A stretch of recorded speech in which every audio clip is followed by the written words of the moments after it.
Je suis la rivière qui donne la vie. C'est la traduction de mon nom persan. Je suis la Zayan Derud. Mon voyage s'achève ici, à 1470 mètres d'altitude, sur le plateau désertique de l'Iran. Dans un étang, appelé Gavrouni, paradis de verdure, refuge pour des milliers d'oiseaux. Enfin ça, c'était avant.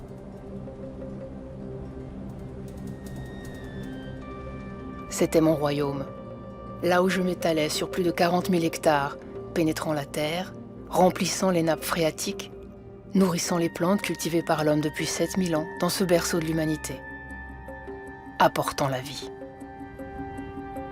Je suis la rivière qui donne la vie.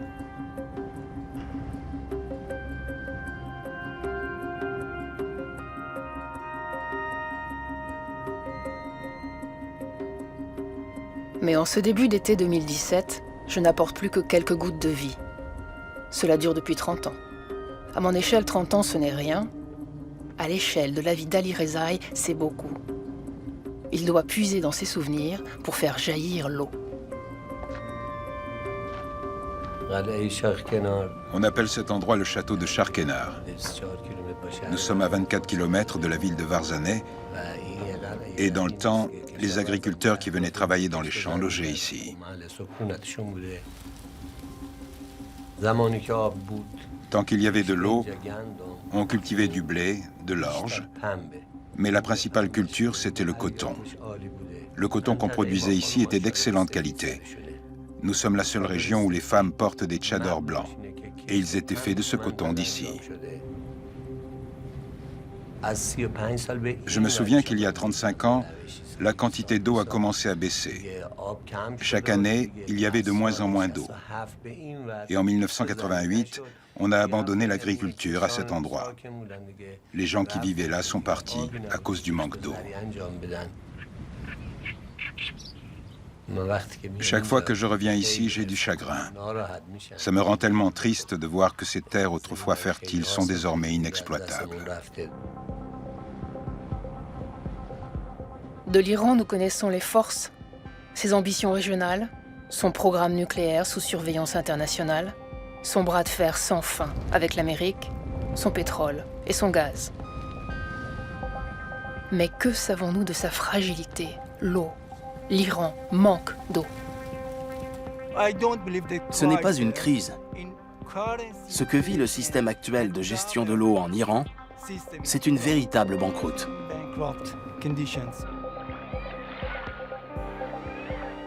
À l'image du lac Oromiyeh, qui fut l'un des plus grands lacs salés au monde, ces étangs et zones humides disparaissent. Ces nappes phréatiques se vident et des cratères apparaissent dans le sol.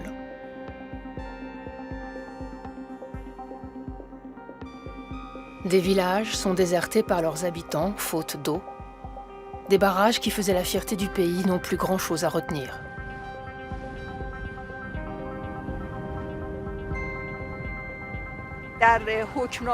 En construisant des barrages au nom de la gestion moderne de l'eau, nous avons créé dans ce pays si sec une illusion d'abondance.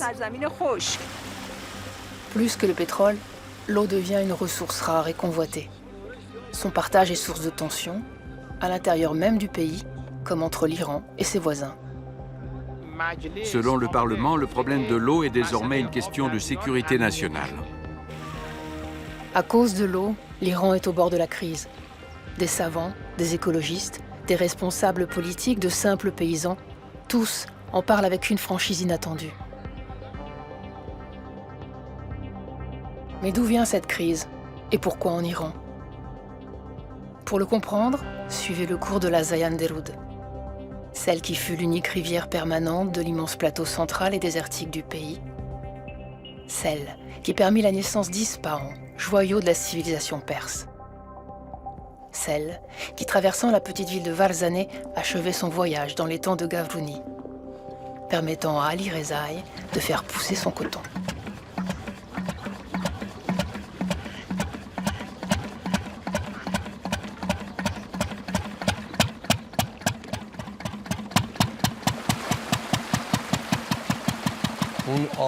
Avant, nous avions le droit de prélever une part de l'eau de la rivière. Elle pénétrait dans la terre et remplissait les nappes phréatiques, et ça ne nous coûtait rien de la prendre. Aujourd'hui, pour pouvoir continuer à cultiver, nous devons pomper l'eau du puits. Ça coûte cher. Nous allons la chercher à 370 mètres de profondeur. Nous n'avons plus qu'un puits, et il n'y a pas que moi qui l'utilise. Je le partage avec les autres agriculteurs. C'est un puits commun.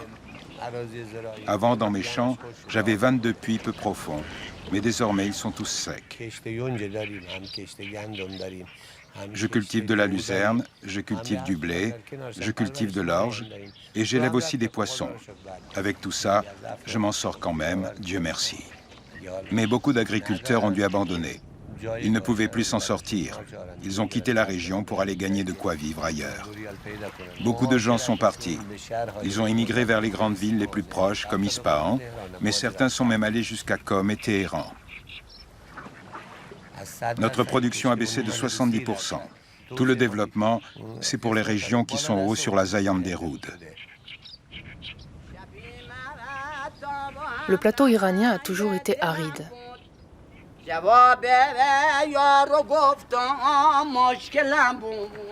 Entouré de hautes montagnes, empêchant les nuages de passer, il n'y est jamais tombé guère plus de 100 à 150 mm de pluie par an.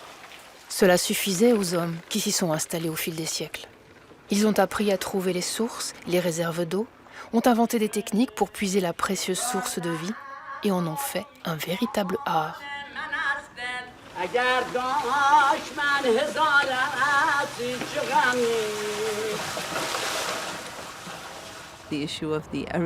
L'aridité du climat a toujours été un fait accepté pour la vie en Iran.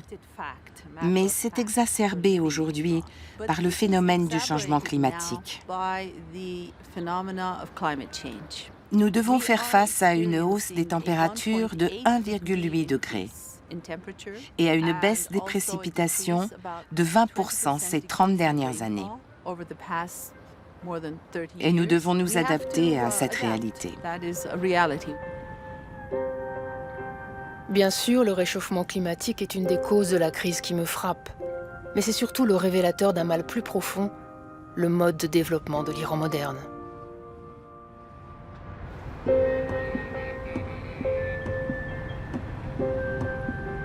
Ispahan, l'ancienne capitale de l'Empire perse, s'est construite autour de moi. On dit que je suis l'âme de la ville, l'inspiratrice des poètes.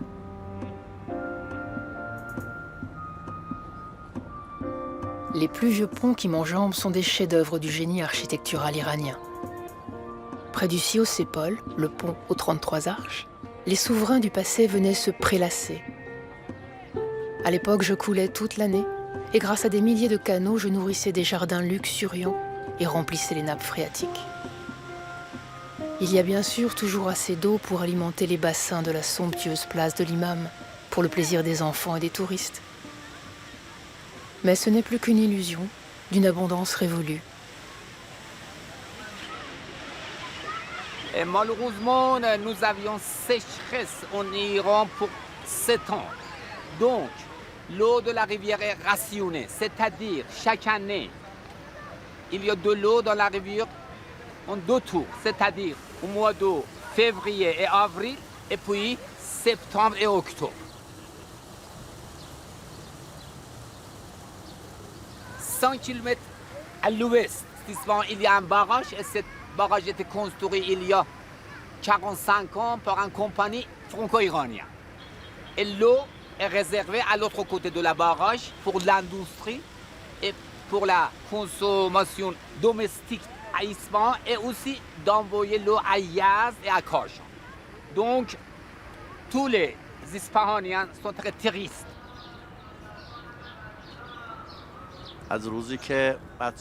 Quand j'étais enfant, avant la fête du Nouvel An, je venais ici avec mes parents et on lavait nos tapis.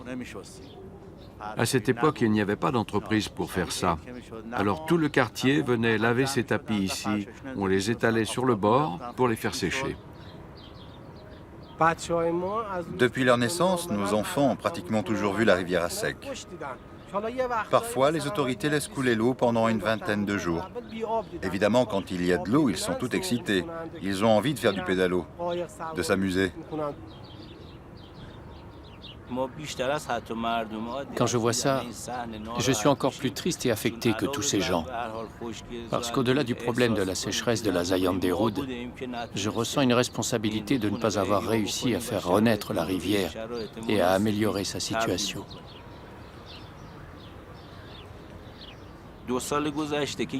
Il y a 2 ans, on a eu pas mal de pluie. On a pensé qu'on pourrait laisser couler la rivière pendant toute l'année. On a fait beaucoup d'efforts pour y arriver. Mais à partir des mois de juillet et d'août, la consommation d'eau en ville s'est mise à augmenter et on a été contraint d'assécher la rivière une fois de plus.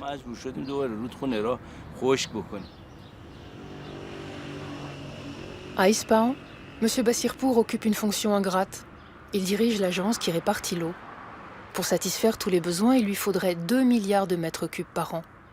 Je lui en apporte à peine plus de la moitié, et je suis sa seule source. Comment faire prospérer une ville dans le désert?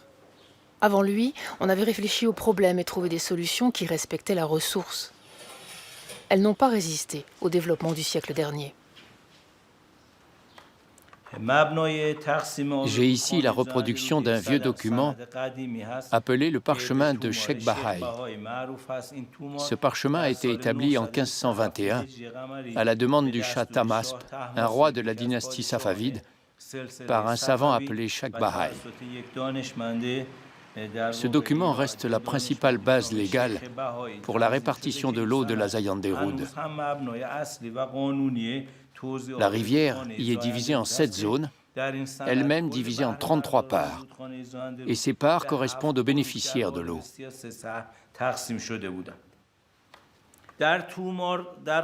À l'époque où ce document a été rédigé, les principaux consommateurs, c'étaient les agriculteurs. La Zayan Derud permettait d'alimenter leurs champs à tour de rôle. On déterminait pour chaque consommateur quand il pouvait avoir de l'eau et quelle quantité. Après la construction du barrage, il y a 45 ans, la Compagnie des eaux d'Ispahan s'est efforcée de rester fidèle au parchemin de Sheikh Bahai en continuant à répartir l'eau en fonction des zones et des parts prévues selon les variations du débit de la rivière. Mais avec l'augmentation de la population, il a fallu y ajouter la fourniture d'une quantité de plus en plus grande d'eau potable.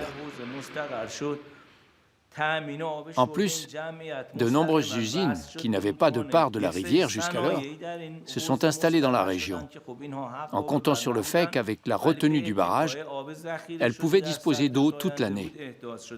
Tous ces phénomènes ont rendu le document de Sheikh Bahai de plus en plus difficile à appliquer.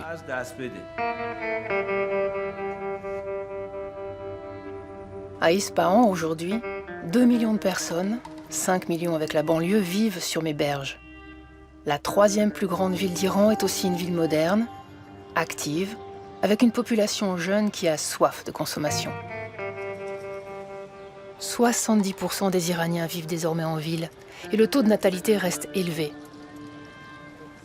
Mais Ispahan est à l'image de toutes les métropoles iraniennes, comme Téhéran, Mashhad, Tabriz ou Shiraz, loin de la mer et dépendante de trop rares sources d'eau.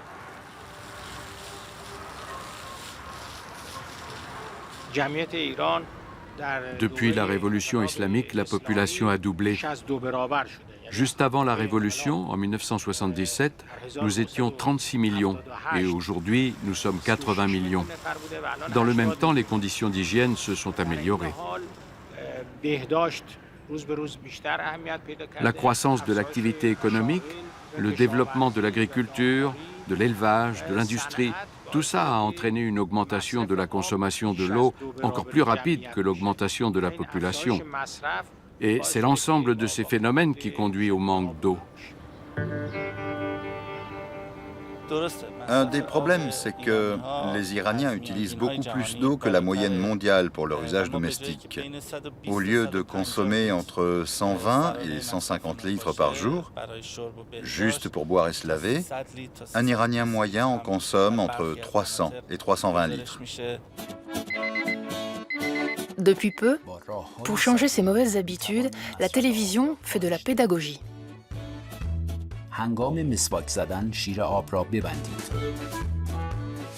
ماشین لباسشویی را وقتی روشن کنید که حجم لباسها زیاد شده باشد. میوه‌ها و سبزی‌ها را اول با فرچه تمیز کنید، بعد آب بکشید. Mais l'eau utilisée pour boire et se laver, ça ne représente que 8% de la consommation totale du pays. C'est-à-dire que même si les Iraniens cessaient du jour au lendemain de consommer le moindre litre d'eau pour leur usage domestique, ça ne permettrait d'économiser que 8 milliards de mètres cubes. Alors que dans le même temps, les secteurs agricoles et industriels, eux, en utilisent de 80 à 100 milliards de mètres cubes par an.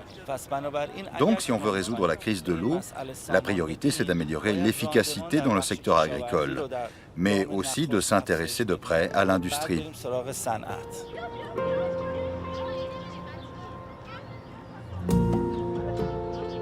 L'Iran est entré dans un cercle vicieux. Le phénomène d'urbanisation ne peut pas être enrayé, d'autant moins qu'il se nourrit de l'exode rural provoqué par la sécheresse. Cette population urbaine a besoin non seulement d'eau, mais aussi de nourriture. Il faut donc intensifier la production agricole à proximité des villes. Or, en Iran, c'est l'agriculture qui consomme le plus d'eau.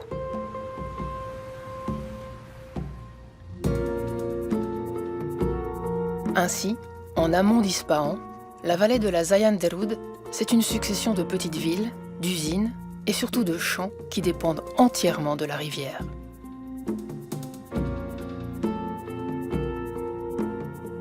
Lorsqu'on sort de la ville, en direction de la source, mon lit est toujours aussi sec. Enfin, au bout de 30 km, quelques flaques s'évaporent au soleil. Ici, j'ai encore quelques gouttes de vie qu'un paysan pompe pour son jardin ou sa rizière. Le gouvernement iranien, isolé, entouré d'ennemis, a fait de la souveraineté alimentaire une priorité politique. La modernisation de l'agriculture à marche forcée, lancée à l'époque du Shah sur le modèle occidental, a été poursuivie. Les paysans ont été incités à cultiver des variétés nouvelles à fort rendement en irriguant massivement. Sans se soucier que dans ces canaux à ciel ouvert, un tiers de l'eau s'évapore. D'une certaine façon, cette politique est un succès. L'Iran exporte désormais vers les pays du Golfe des concombres ou des pastèques, des produits qui ont besoin de beaucoup d'eau pour pousser.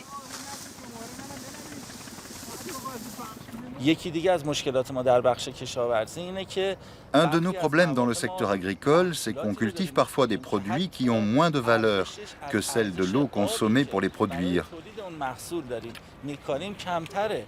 Et si on y ajoute le salaire des employés, la terre, l'engrais, les pesticides et le coût du transport, ça en devient franchement risible.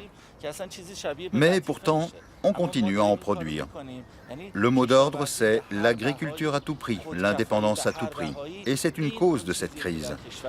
Par exemple, pourquoi faut-il cultiver du riz dans une région aussi sèche que la vallée de la Zayan-Derud autour d'Ispahan? Les agriculteurs ne sont pas responsables. Ils sont soumis aux choix politiques faits par le pays. Malheureusement, en Iran, on a trop tardé à prendre en compte les enjeux écologiques et à mesurer à quel point c'était important. On a dit aux agriculteurs de cultiver. On leur a dit qu'il n'y avait aucune restriction dans l'accès à l'eau. Donc ils font ce qu'on leur a demandé. Ils cultivent. Il y a environ 10 millions de personnes qui travaillent directement ou indirectement dans le secteur agricole. Il est vraisemblable que les ressources en eau du pays ne sont plus suffisantes pour donner du travail à un nombre aussi important de gens. Mais les gouvernements successifs ont préféré éviter de s'attaquer au problème. Ils disent qu'ils continuent à cultiver et à produire, on verra plus tard. Mais il n'y a pas d'avenir pour le secteur agricole tel qu'il est, parce que nos sources d'eau s'assèchent à grande vitesse. Et les agriculteurs sont les premières victimes de la politique de surexploitation de l'eau.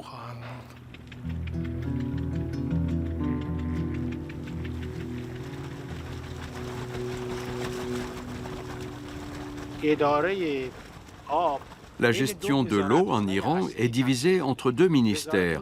Le ministère de l'énergie, qui est chargé de la production de l'eau et de sa distribution dans les villes, et le ministère de l'Agriculture, qui est chargé de fournir l'eau pour l'agriculture, puisque 90% des eaux sont encore utilisées par le secteur agricole. Ces deux ministères ont des politiques contradictoires et ne s'entendent pas. De plus, le ministère de l'Énergie n'a pas véritablement de politique de l'eau. Le ministère suit les avis de consultants qui sont dans les régions et dans les provinces. Et souvent, ces consultants ne pensent qu'à leur profit personnel. Ils ne pensent pas à l'intérêt national, parce qu'ils ne pensent qu'à construire des barrages, faire des nouveaux réseaux. Ils affirment que si on ne transfère pas d'eau d'une région à une autre, le pays sera ruiné. Ils ne cherchent pas du tout à réduire la consommation.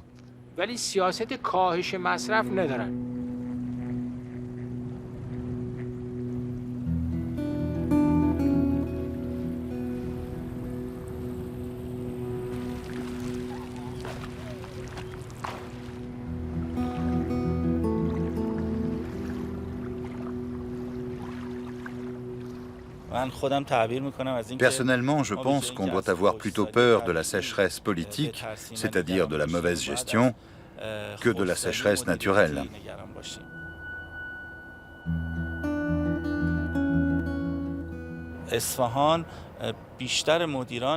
Les dirigeants d'Ispahan, qui avaient une certaine influence au niveau national, ont obtenu que des usines viennent s'installer chez eux, comme l'usine sidérurgique de Mobarakeh, qu'il était prévu à l'origine de construire au bord du golfe Persique.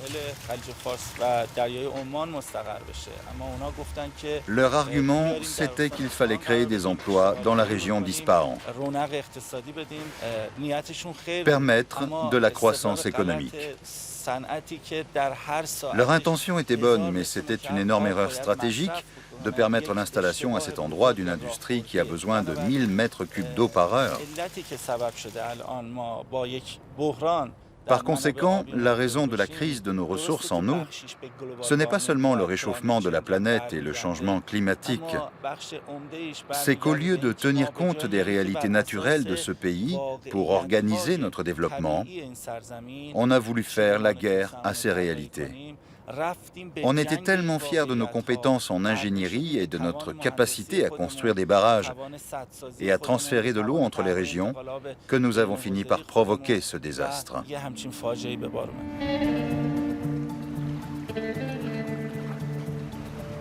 Je suis la Zayan Derud. Et tout le long de mon parcours, avant d'arriver à Ispahan, je suis aménagée, barrée, exploitée, utilisée et même déplacée. À cet endroit, précisément, on me purifie pour que les gens de la ville puissent me boire. On me détourne pour satisfaire les besoins des usines. Et depuis 2001, on prélève une partie de mon eau pour m'envoyer à travers un tuyau à plus de 300 km de là. Je suis la Zayan Derud et je voyage jusqu'à Yazd.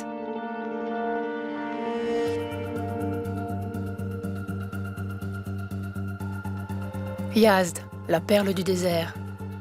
Ici, les anciens ont fait preuve de génie pour parvenir à vivre malgré un climat aussi hostile et l'absence de cours d'eau. Ils ont ainsi inventé les badgir. À travers ces tours, les vents chauds du désert s'engouffraient. Traversant des bassins d'eau fraîche, ils se transformaient en une douce brise dans les maisons. C'est l'invention de la climatisation. C'était avant l'électricité, avant le développement démographique et industriel. Yazd est aujourd'hui une agglomération d'1 million d'habitants qui, comme M. Raki, dépendent de la Zayan Derud pour ne pas mourir de soif.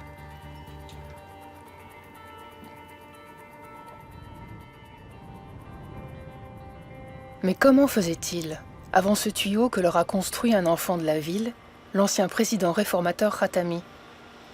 La réponse se trouve sous la terre. Cela s'appelle un khanat.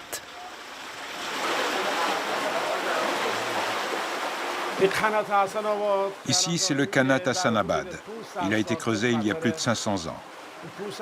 À cette époque, il n'y avait pas d'électricité ni de réserve d'eau. Et ce Khanat fournissait l'eau de la moitié de la ville de Yazd. Il est divisé en 11 700 parts. qui correspondent à une quantité d'eau, et tout le monde a un acte légal qui est passé d'une génération à l'autre. Moi-même, je suis l'un des héritiers et j'ai le droit à des parts d'eau pour faire mon agriculture. Un kanat, c'est un aqueduc souterrain, long parfois de plus de 50 km, creusé à la main. Certains ont plus de 2000 ans. On les reconnaît à la succession des puits nécessaires pour les entretenir. Il n'y a pas besoin de pompe, donc d'énergie. L'eau, captée dans les nappes phréatiques des montagnes, descend dans la plaine par la gravité naturelle. Il n'épuise pas la ressource. Quand le niveau de la nappe baisse, le kanat cesse de couler jusqu'à ce que l'eau remonte. Sans cette invention, il n'y aurait pas eu de vie possible dans la majeure partie du plateau iranien. D'où vient cette eau? Du Kanat ou d'une autre source? Elle vient du kanat. 24 agriculteurs sont copropriétaires de ce kanat. Toutes les 12 heures, l'un d'entre eux vient ici pour prendre l'eau et l'amener jusqu'à ses terres.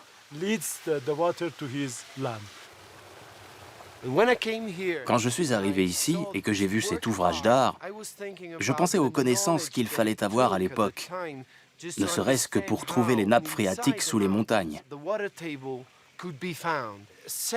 Ensuite, ce qui m'impressionne le plus, c'est comment ils sont parvenus à creuser ces canaux souterrains. À mon sens, c'est une des merveilles du monde.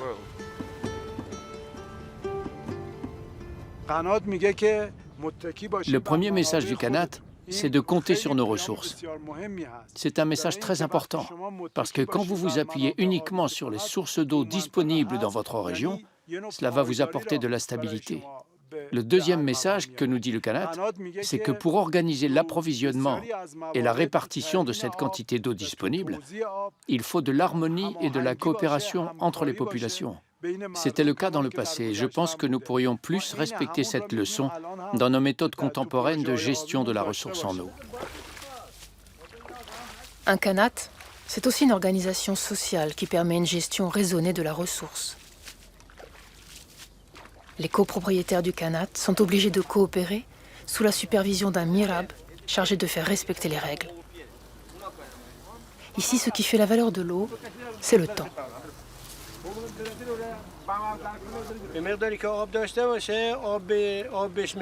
Chacun reçoit l'eau selon sa part du kanat, sur la base d'une répartition journalière.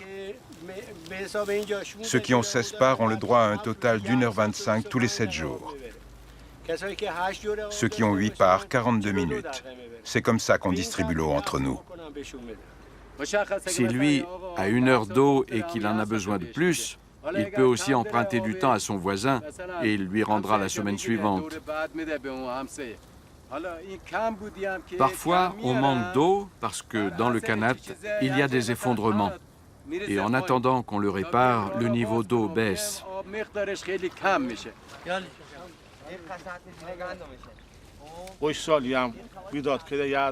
À cause de la sécheresse qui règne à Yazd depuis 10 ans, on est obligé d'utiliser l'eau des puits.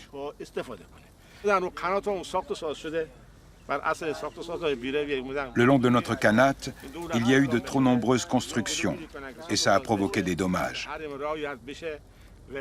Mais le gouvernement n'a rien fait pour l'empêcher. Il faut respecter les limites et l'intégrité des kanats. Nous, on ne demande pas l'autorisation de creuser des puits. On a toujours essayé de sauvegarder ce kanat volontairement. Mais aujourd'hui, on ne peut plus. On n'a pas les moyens. On demande juste une aide pour le dragage et la réparation du kanat.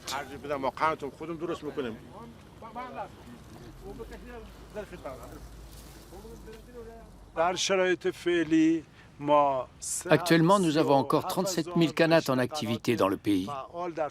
Ils fournissent 10% de l'eau nécessaire à l'agriculture. C'est-à-dire que pour 1/10 de l'eau utilisée par les paysans, il n'y a pas besoin de faire des puits et de pomper les nappes souterraines. Il n'y a pas besoin de dépenser de l'électricité ou des énergies fossiles. Mais malheureusement, la croissance urbaine, le développement industriel et les grands projets d'aménagement menacent les kanats. Ce qui risque de les faire disparaître, c'est la vie urbaine et moderne. C'est le fait finalement que nous, les êtres humains, nous n'aimons pas nous donner de la peine et que nous voulons avoir un accès facile à l'eau.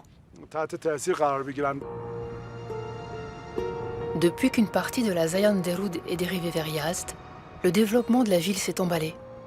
Elle risque à nouveau de manquer d'eau, et l'idée d'un nouveau tuyau en provenance du golfe Persique à plus de 500 km de là est évoquée.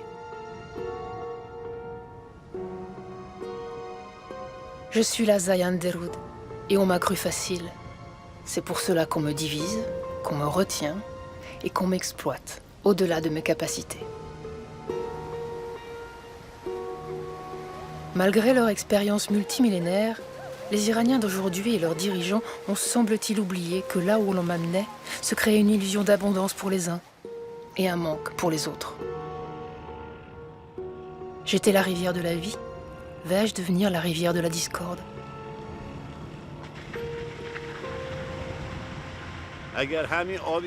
Si on ne transférait pas l'eau à Yazd, l'eau arriverait à Varzaneh et aux agriculteurs d'Ispahan. Personne n'est content. Ils n'avaient pas une pénurie d'eau potable, mais ils ont prétexté que leur eau potable était un peu salée, donc maintenant, ils l'utilisent pour leur agriculture. Et ils utilisent notre eau pour boire. Nous, on ne se plaint pas trop, on n'a jamais manqué d'eau ici, mais les gens du sud d'Ispahan sont mécontents, parce que tout est sec et ils ont perdu leurs revenus. Bien sûr, c'est très difficile et triste, mais ce n'est pas de notre faute.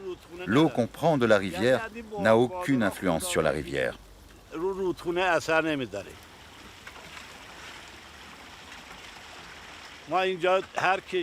Pour pomper 1 heure d'eau, nous les agriculteurs, nous payons seulement 5000 toman. Ça comprend le coût d'amortissement de la pompe, le travail de l'ouvrier, l'électricité. 5000 toman, ça fait 1,20 €. Ce n'est pas cher.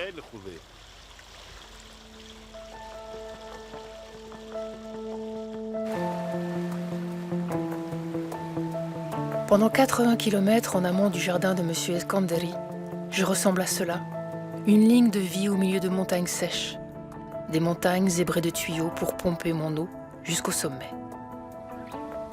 Un ancien président, le conservateur Ahmadinejad, a accordé aux paysans de cette région le droit d'utiliser gratuitement toute la ressource de la rivière qu'ils voulaient. Ils se sont donc mis à cultiver des variétés de plus en plus gourmandes en eau. Il y aurait, dans tout le pays, 700 000 pompages dont la moitié sont illégaux.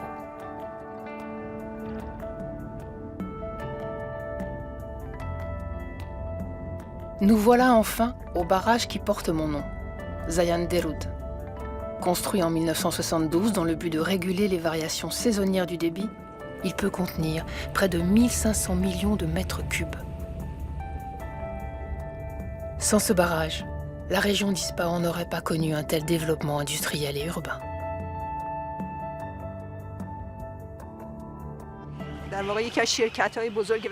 J'ai longtemps travaillé comme consultante pour l'une des grandes compagnies semi-publiques qui s'occupait de l'approvisionnement en eau et de la construction des barrages pour le compte du ministère de l'Énergie. Et j'ai beaucoup appris de mes discussions avec les agriculteurs.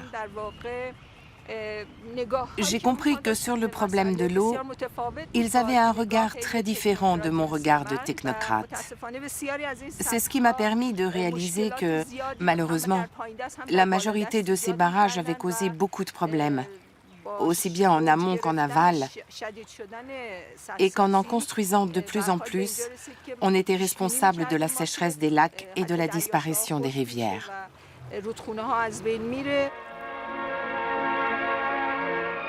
Le Shah en est à sa 11e inauguration de barrage, et cela situe bien l'effort sans précédent accompli dans ce domaine. La liberté d'accès à l'eau est en effet le symbole même de la réussite de la réforme agraire. Le temps n'est plus où les propriétaires détenaient cette richesse essentielle et la répartissaient selon leur bon plaisir. À partir des années 50, la construction de barrages a été la priorité de l'Iran, le symbole du progrès et d'une gestion moderne sur le modèle occidental. Après la révolution islamique, le nouveau pouvoir a poursuivi la même politique. Il y aurait aujourd'hui 650 barrages dans le pays. Parfois, il y en a 4 ou 5 sur la même rivière. Mais 40% de ces barrages sont inutiles, car vides la plupart du temps. Soit parce que les sources qui les alimentaient se sont taries, soit à cause de l'évaporation inévitable de ces vastes étendues d'eau. Ce que les ancêtres des Iraniens d'aujourd'hui avaient bien compris. Les Iraniens, il y a déjà 2000 ans, savaient construire des barrages. Mais en réfléchissant aux meilleures techniques de gestion de l'eau, ils se sont rendus compte qu'à cause de l'évaporation qui, dans le désert, peut atteindre 3 ou 4 mètres par an, ces barrages conduisaient à un grand gaspillage de l'eau et ne profitaient donc pas à la population. On savait comment construire les barrages, mais on a arrêté d'en construire. Moi, je pense qu'en Iran, le but principal d'un barrage n'est ni l'eau, ni l'électricité. C'est le pain. Quel pain? Le pain qu'on reçoit en dessous de la table quand on donne un contrat à une société privée de construire le barrage. C'est l'argent qui détermine l'incitation principale pour la construction de ce barrage. Aux États-Unis, dans les, très peu d'années qui sont écoulées, ils ont enlevé plus de 1000 barrages. Ils décident que ce n'est pas écologique, ce n'est pas rentable. Et on donne de l'argent aux mêmes gens qui l'ont construit, parce qu'ils connaissent la technologie des barrages. C'est le corps des ingénieurs de l'armée. En Iran, on a quelque chose de pareil. Et à mon avis, il faut leur payer pour maintenant enlever beaucoup de ces barrages. La question des barrages n'est pas qu'une question environnementale, elle est aussi politique. Longtemps, les grands travaux, présentés comme une part de la lutte pour la souveraineté du pays, ont fait la fierté des Iraniens. Comme dans ce film de propagande d'une entreprise de travaux publics qui compare les ouvriers aux soldats, héros de la guerre contre l'Irak dans les années 80. Mais ce n'est pas qu'une métaphore. Beaucoup de ces entreprises sont effectivement liées à l'armée, elles ont besoin de contrats, elles emploient des milliers d'ingénieurs et face à la crise de l'eau, elles préconisent des solutions d'ingénieurs. De nouveaux grands travaux. En termes de relations internationales, l'Iran est faible et isolé. Ces entreprises ne peuvent pas exporter leur technologie et leur savoir-faire. Elles ne peuvent pas construire des barrages dans d'autres pays. C'est pour cela qu'elles continuent à pousser pour construire des barrages ici en Iran, même si ces barrages ne servent à rien.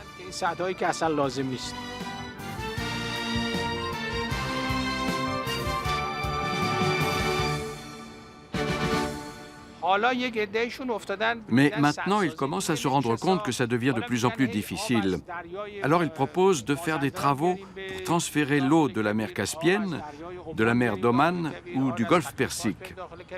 Comme l'ère des barrages est en train de s'achever, on rentre dans l'ère des tuyaux.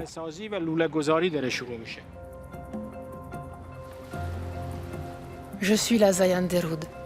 Entre ma source, à plus de 4000 mètres d'altitude, et le barrage, je chemine entre les hauts sommets du Shaharma al-Bakhtiari, une province surnommée le réservoir de l'Iran. Ici, mon débit est naturel. Je suis libre de tout aménagement. C'est ce que vous pourriez croire. Eh bien, c'est faux.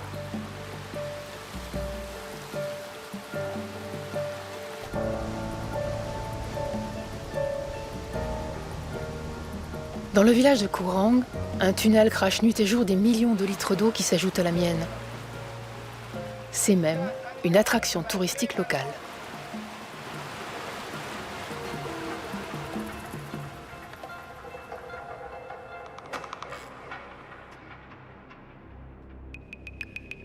Long de 5 km, le tunnel traverse les monts Zagros, reliant le bassin de la Zayan Derud à celui de la rivière Karun. La ligne de partage des eaux est ainsi abolie.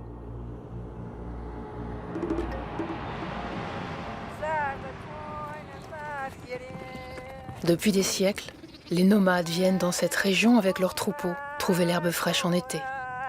Mais dans l'Iran moderne, ce ne sont pas les hommes qui se déplacent pour chercher l'eau. C'est l'eau qu'on déplace vers les hommes.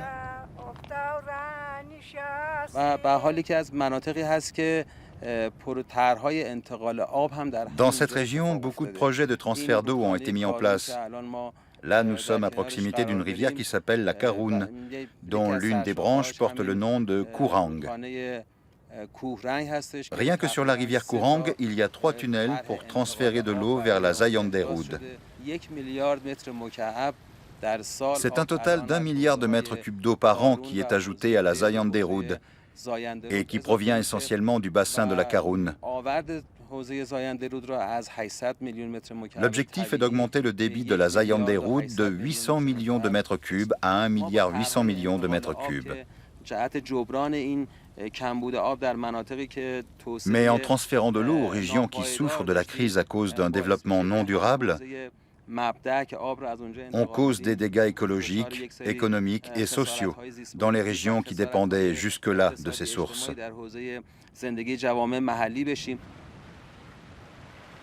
Je croyais être la Zayanderud, mais je devrais plutôt m'appeler la Karun, car je comprends que c'est cette rivière qui me donne plus de la moitié de mon eau. Pour cela, elle aussi est barrée, aménagée, exploitée. Ici, il y aura bientôt un barrage pour dévier l'eau dans un nouveau tunnel et encore augmenter mon débit pour alimenter Ispahan et Yazd. Déjà, la vie des gens d'ici a changé. Ce sont des montagnards qui n'avaient jamais connu le manque d'eau. La compagnie de l'eau nous a coupé l'eau. Elle nous a dupés. Elle nous avait promis de nous apporter des hélicoptères et des ambulances, mais elle nous a apporté ni hélicoptères ni ambulances. Quelle compagnie? La compagnie de l'eau d'Ispahan. Pourquoi l'eau a été coupée ici? Pourquoi? Parce qu'elle est entrée dans le tunnel et qu'elle est conduite de l'autre côté. Cette eau était sous la montagne. Ils ont creusé le tunnel sous la montagne et ce tunnel a capté notre eau. Et elle ne coule plus chez nous. On nous a trompés, on nous a menti. Depuis qu'il y a ce tunnel, nous, on n'a plus d'eau. Mais si on proteste, on va nous accuser et nous conduire en prison. Ici, leur source d'eau a été détournée. Ils n'ont reçu aucun dédommagement. Leur avenir est incertain. Ils ne savent pas ce qui va se passer. Ils sont désespérés.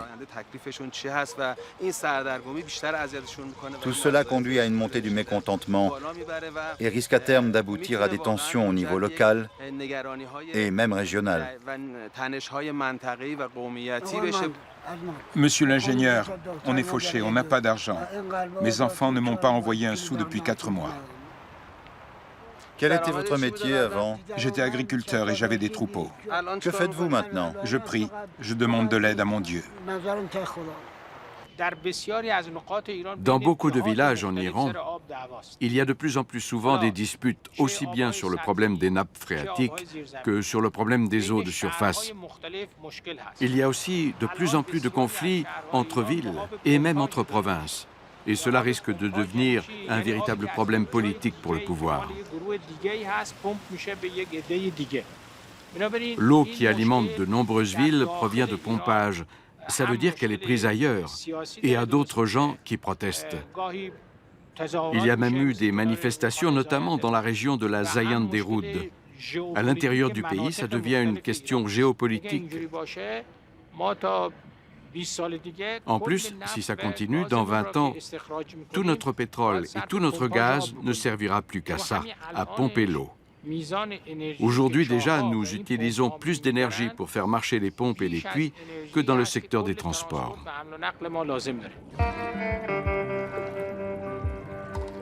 Maintenant, je suis donc la Karun, la plus grande rivière d'Iran, et je traverse la plaine du Khuzestan.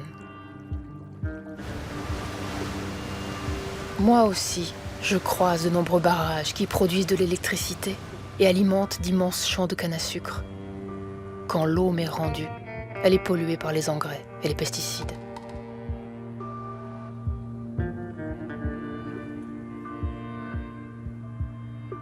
Sur mon parcours se trouve une des merveilles de l'humanité, classée par l'UNESCO, le système hydraulique de Shushtar, vieux de 2500 ans.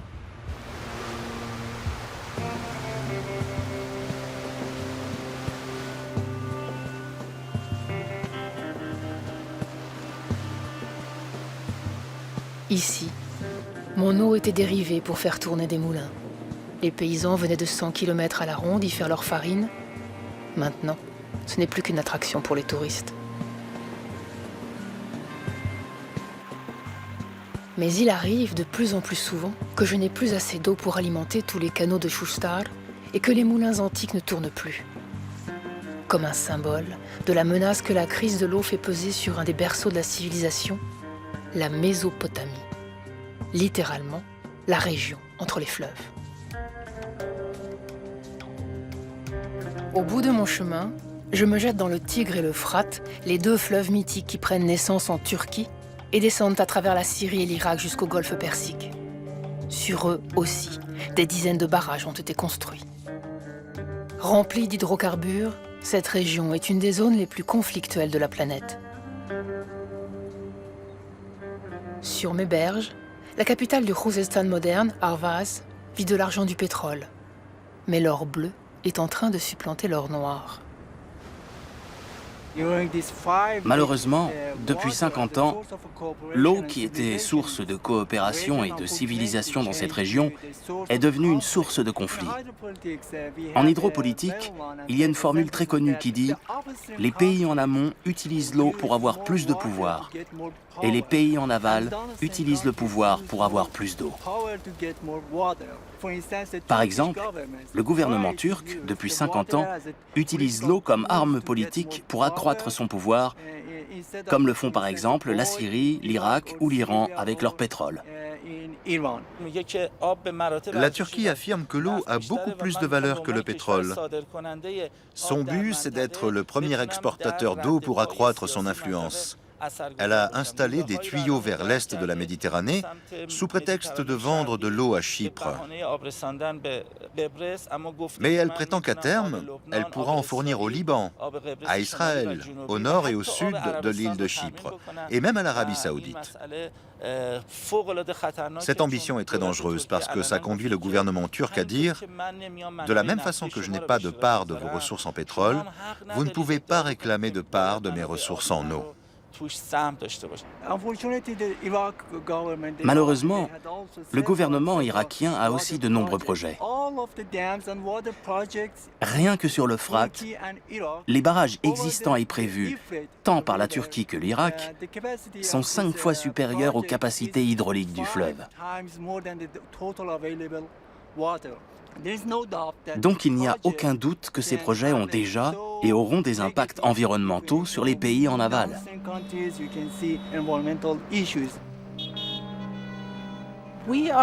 Nous faisons face en Iran à des tempêtes de poussière de plus en plus fréquentes et de plus en plus intenses.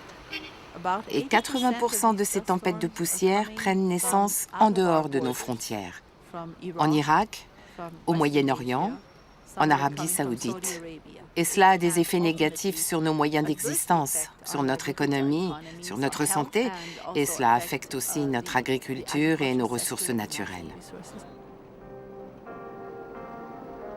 Déjà, ville la plus polluée du monde à cause de ses industries pétrolières, Arvaz se trouve en plus régulièrement noyée dans un brouillard de sable. C'est la conséquence des aménagements sur le Tigre et l'Euphrate qui ont conduit en aval à l'assèchement des zones humides qui retenaient les poussières. L'Iran a porté l'affaire à l'ONU et organisé la première conférence internationale sur le sujet. Le président Rouhani l'a ouverte par un appel pressant à ses homologues.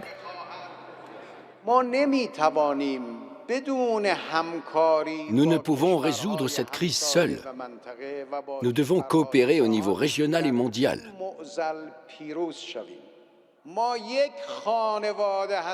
Au Moyen-Orient, nous sommes comme les membres d'une même famille. Il est impossible de nous éloigner les uns des autres.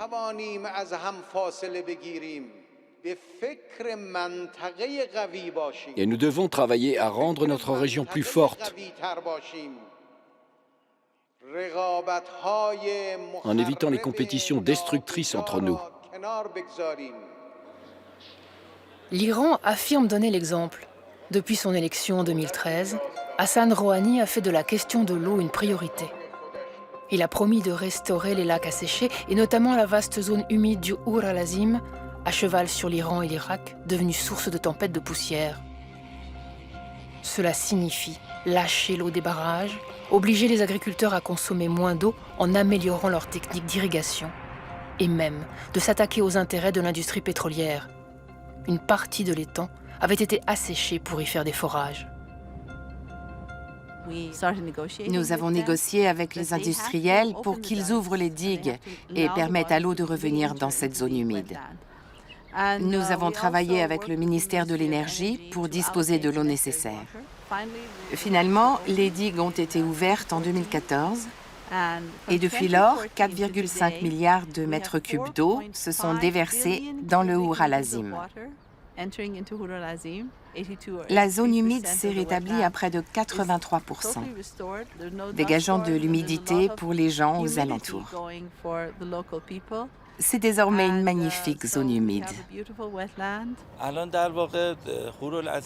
En réalité, maintenant, le Our al-Azim a perdu son identité naturelle.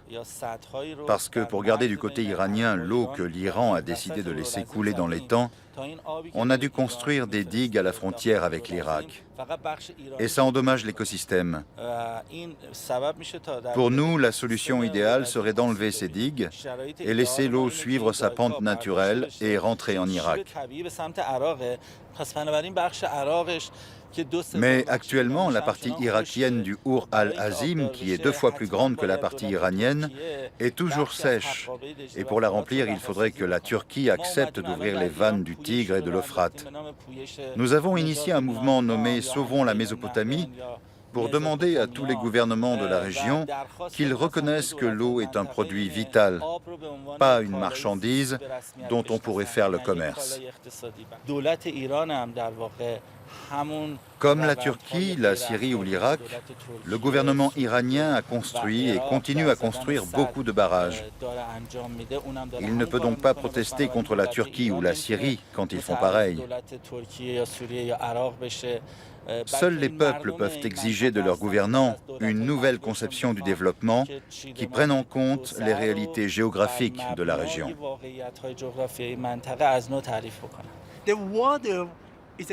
L'eau est un système complexe, dont les principales caractéristiques, ce sont l'incertitude et l'imprévisibilité. On ne peut pas prédire le futur, parce que c'est un phénomène à la fois humain et naturel.